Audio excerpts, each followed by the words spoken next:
मेरठ में 7 विधानसभा सीटें आती हैं। उनमें से सबसे महत्वपूर्ण सीट जो है वो है हस्तिनापुर विधानसभा सीट। और अगर यूं कहें सिर्फ मेरठ की नहीं पूरे यूपी की सबसे महत्वपूर्ण सीट है तो इसमें कोई दो राय नहीं होगी। कहा जाता है कि हस्तिनापुर में जो भी विधायक बनता है उसी पार्टी की सरकार प्रदेश में बनती है। और अब जब 2022 में चुनाव आने जा रहे हैं तो क्या होने जा रहा है ये जनता तय करेगी। फिलहाल मेरे साथ जो मौजूद हैं वो है समाजवादी पार्टी और आरएलडी गठबंधन के उम्मीदवार योगेश वर्मा। योगेश वर्मा पहले विधायक रह चुके हैं, जनता के लिए काम किया है और अब एक बड़ी जिम्मेदारी के साथ हस्तिनापुर सीट पर दोबारा प्रत्याशी बनकर आए हैं। योगेश जी, क्या तैयारी है? काफ़ी समय बाद आपको जनता की सेवा करने का मौका मिल रहा है। अब तो गठबंधन भी साथ है और जनता का प्यार भी मिल रहा है। समाजवादी पार्टी में लगातार नेताओं के आने का सिलसिला भी जारी है, मजबूत हो रही है पार्टी। आपकी क्या तैयारी है? तैयारी हमारी ज़बरदस्त है। सर्व समाज हमें चुनाव लड़ा रहा है और यहाँ जो अभी आपने बताया भी है कि जो यहाँ से जीतता है उसी पार्टी की सरकार बनती है। अभी आप देखिए हमारे चौधरी जगबीर सिंह जी मंत्री जी यहाँ बैठे हैं, राष्ट्र के नेता हैं और पूरी प्लानिंग के साथ हम चुनाव लड़ रहे हैं। भाजपा का सुपड़ा साफ होना है, ये तय कर लिया है जनता ने। हमारे क्षेत्र की जनता भी जो यहाँ से जीतता है उसी पार्टी की सरकार बनती है। तो परिवर्तन लाना है, सरकार बनानी है, तो तमाम समाज के लोग ज़बरदस्त तरीके से मैदान में उतरे हुए हैं। क्योंकि अत्याचार और जुल्म हुआ है, लोगों को मारा गया है, लोगों को अभी कोरोना के बीमारी के नाम पे एक एक सांस के लिए लोग तड़फे हैं, एक एक वेंटिलेटर के लिए तड़फे हैं। लोगों को ऑक्सीजन नहीं मिली, लोगों को बेड नहीं मिले, लोगों को दवाइयों के नाम पे लूटा गया है। प्राइवेट नर्सिंग होमों ने लूटा है जिसमें थानेदार और विधायक और सांसदों का हिस्सा रहा है। तो यहाँ तो बहुत बुरा हाल रहा।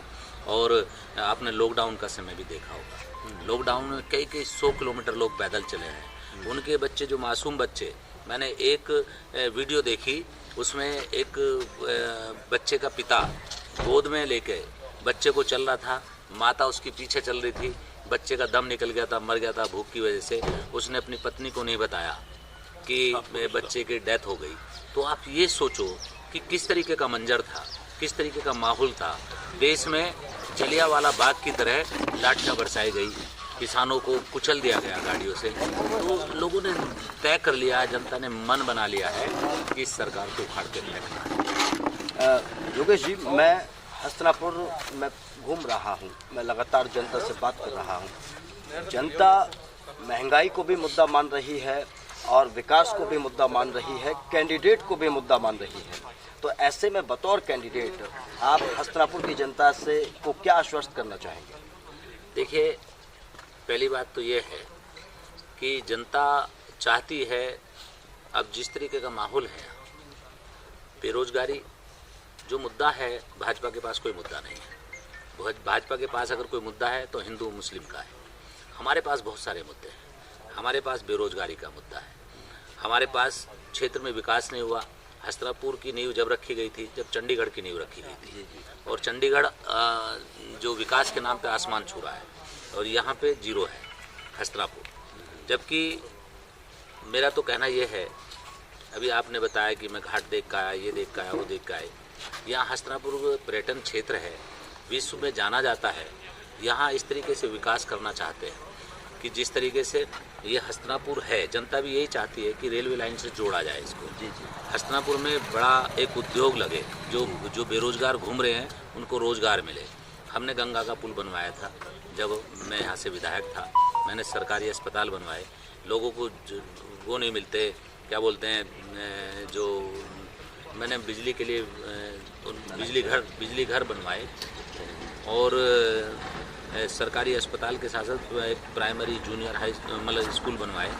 तो बहुत सारा हमने विकास किया है। जो आज के विधायक वो ये कहते हैं कि हस्तिनापुर में विकास नहीं हो सकता, इसको द्रौपदी का श्राप लगा है। तो हम माननीय राष्ट्रीय अध्यक्ष अखिलेश यादव जी, शिवपाल यादव जी जो गठबंधन में हैं, चौधरी जयंत साहब जो गठबंधन में हैं, उनके द्वारा इस हस्तिनापुर में द्रौपदी के श्राप को धुआ के यहाँ विकास कराएंगे। यहाँ एक बच्चों के लिए एक खेल का मैदान भी यहाँ पे एक स्टेडियम बनवाएंगे और बाकी बहुत सारी योजनाएं हैं। अभी वहाँ से जो योजनाओं का हमारा अभी जारी नहीं हुआ है घोषणा पत्र, उसके साथ क्योंकि बिजली फ्री बहुत से 300 यूनिट बिजली फ्री करने का है। जनता बहुत खुश है वो चाहती है परिवर्तन, इससे आज़ाद होना चाहती है। युवा रोज़ सड़कों पे दौड़ते हैं, सड़कों में गड्ढे हो गए हैं, पाँवों में छाले हो गए हैं, उनको नौकरी नहीं मिली, पसीनों से जब वो दौड़ते हैं तो सड़क भीग जाती है। तो ये बहुत बुरा हाल है। रोजगार, बेरोजगारी, महंगाई, सिलेंडर का रेट देख लो, खाद का रेट देख लो, खाद में से इन जालिमों ने 5 किलो चोरी कर लिया खाद।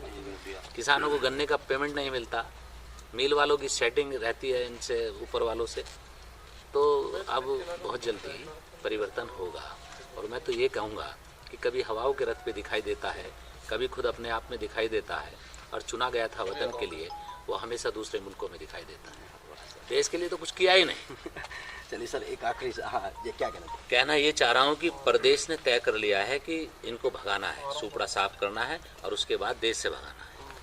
और तब यहाँ रेलवे लाइन की भी स्थापना, रेलवे की लाइन बिछवाई जाएगी, क्योंकि आज केंद्र में सरकार भाजपा की है और यूपी में भी भाजपा की सरकार है। चाहते तो ये रेलवे लाइन का यहाँ तोहफा दे सकते थे जनता को, क्योंकि अटकता क्या मामला था कि यूपी में तो हमारी सरकार, केंद्र में दूसरी सरकार, अब तो दोनों सरकारें रह चुकी है। हाँ, तो इसलिए ये काम नहीं करना चाहते, जुमलेबाज हैं ये, धोखा देने वाले जुमलेबाजों की, झूठों की सरकार को उखाड़ना है। पूछिए आखिरी सवाल।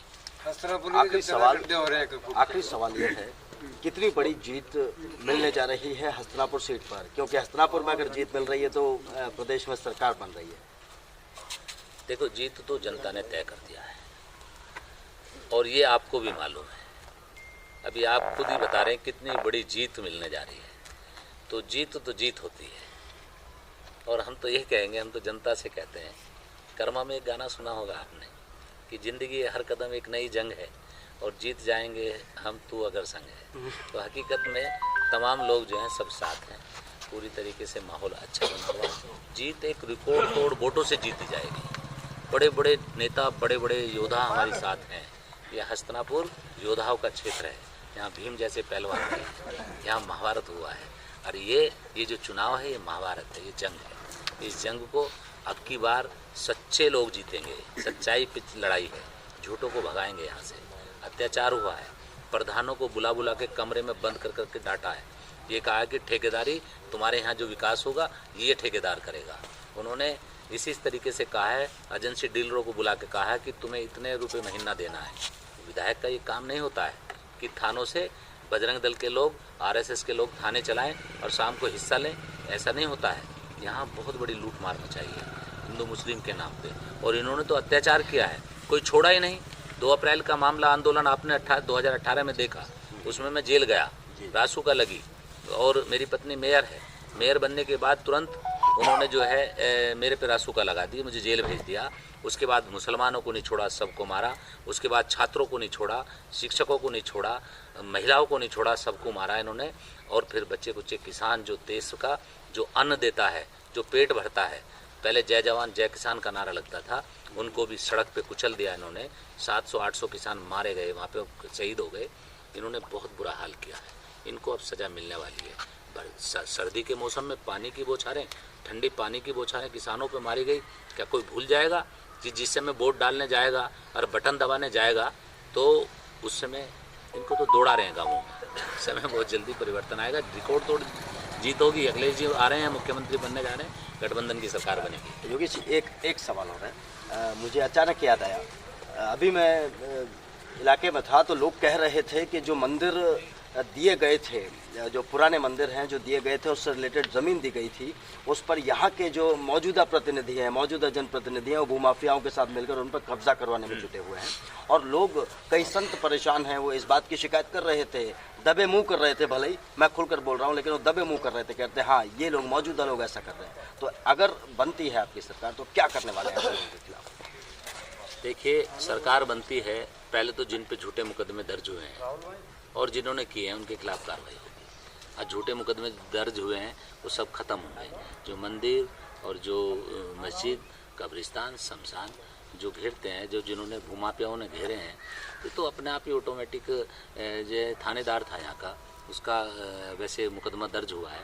हाँ, धर्मेंद्र जो है, उन्होंने तो कई 100 बीघे का फार्म बना रखा है, लोगों की ज़मीनों को हड़प रखा है, गरीब ज़मीन, जिन्होंने गरीब लोगों की ज़मीनें हड़पी हैं, तो कानूनी कार्रवाई होगी।